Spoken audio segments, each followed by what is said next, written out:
Assalamualaikum warahmatullahi wabarakatuh. Perkenalkan nama saya Fathia Nina Yasmin dengan NPM 2206830233. Kali ini saya akan menjelaskan untuk tugas metode numerik Circular Economy Engineering Applications dengan tema Waste Heat Recovery from Exhaust Gas of an Engine by using a Fast Change Material with a Numerical Methods Approach.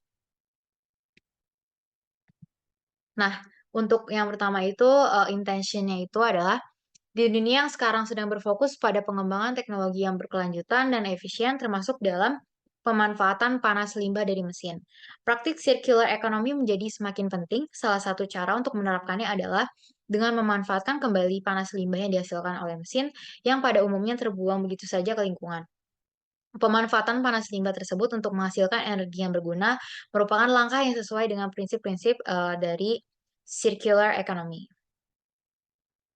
Nah, untuk rumusan masalahnya adalah bagaimana memanfaatkan secara efektif panas limbah yang dihasilkan oleh mesin untuk menghasilkan energi yang berguna dalam konteks praktik ekonomi sirkular. Lalu yang kedua, apa potensi penggunaan fast change materials (PCMs) dalam meningkatkan efisiensi dan keandalan proses recovery panas limbah dari gas buang mesin. Lalu, bagaimana mengintegrasikan metode numerik seperti Computational Fluid Dynamics (CFD) dalam merancang dan mengoptimalkan sistem recovery panas limbah menggunakan PCM untuk meningkatkan efisiensi dan kinerja keseluruhan. Nah, saya mau ngasih tahu apa itu pengertian dari circular economy. Jadi, penerapan ekonomi sirkular menawarkan berbagai manfaat seperti pengurangan konsumsi sumber daya alam, penurunan emisi gas rumah kaca, penciptaan lapangan kerja, peningkatan ketahanan ekonomi. Ekonomi sirkular merupakan solusi inovatif untuk mencapai pembangunan berkelanjutan dan masa depan yang lebih ramah lingkungan. Transisi menuju ekonomi sirkular membutuhkan kerjasama dari berbagai pihak, termasuk pemerintah, industri, dan masyarakat. Penerapan konsep ekonomi sirkular dalam dunia teknik mesin telah menjadi sorotan utama dalam upaya untuk menciptakan sistem yang lebih berkelanjutan dan efisien. Dalam upaya ini, strategi untuk memanfaatkan kembali sumber daya yang ada menjadi sangat penting. Salah satu aspek utama dari penerapan konsep ini adalah meminimalkan limbah termasuk limbah produksi seperti serbuk logam atau potongan barang yang tidak digunakan dapat diproses kembali untuk digunakan dalam proses produksi berikutnya. Teknik mesin dapat digunakan untuk mengolah limbah ini menjadi bahan baku yang dapat digunakan kembali, mengurangi kebutuhan akan sumber daya baru.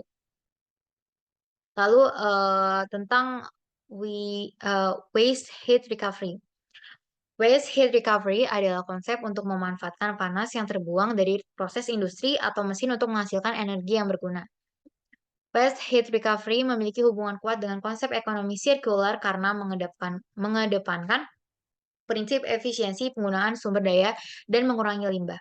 Dalam konteks ekonomi sirkular, pemborosan energi dianggap sebagai bentuk pemborosan sumber daya yang berharga. WHR berperan penting dalam mengubah paradigma ini dengan menangkap panas limbah yang sebelumnya dibuang ke lingkungan dan mengubahnya menjadi sumber energi yang dapat digunakan kembali. Prosesnya itu, ada proses industri dan mesin sering menghasilkan panas sampingan yang terbuang. WHR menangkap panas ini dan menggunakannya untuk berbagai keperluan seperti pemanasan air atau ruangan dan bahkan menghasilkan listrik. Ini meningkatkan efisiensi dan mengurangi dampak lingkungan. Lalu proses industri dan mesin sering menghasilkan panas sampingan yang terbuang. WHR menangkap panas ini dan menggunakannya untuk berbagai keperluan seperti pemanasan air atau ruangan dan bahkan menghasilkan listrik. Ini meningkatkan efisiensi dan mengurangi dampak lingkungan. Implementasi WHR menghadapi beberapa tantangan, seperti kompleksitas teknis dalam desain dan integrasi sistem ke dalam proses mesin yang ada. Sistem ini juga memerlukan perawatan dan pemantauan reguler untuk memastikan kinerjanya terus optimal. Tantangan lainnya adalah perubahan budaya organisasi dan kebiasaan operasional yang ada. Dengan inovasi teknologi, strategi keuangan yang tepat, dan dukungan kebijakan yang kuat, implementasi dari WHR ini dapat meningkatkan efisiensi energi dan mendukung keberlanjutan lingkungan. Nah, kita masuk ke idealization. Nah, ini kita membahas pendekatan metode numerik. Yang pertama adalah finite element method. FEM adalah metode numerik yang membagi domain kompleks menjadi elemen-elemen kecil. Variabel fisik seperti suhu dan tekanan dinyatakan sebagai fungsi dalam setiap elemen. Metode ini cocok untuk menganalisis transfer panas yang kompleks dan interaksi antar gas, buang, dan PCM dalam sistem penyimpanan energi. Lalu ada finite volume method. FVM membagi domain menjadi volume terkontrol dan menerapkan hukum konservasi fisik di setiap volume kontrol. Metode ini sering digunakan dalam simulasi aliran fluida dan transfer panas, sehingga cocok untuk menganalisis aliran gas buang dan interaksinya dengan PCM. Finite Difference Method.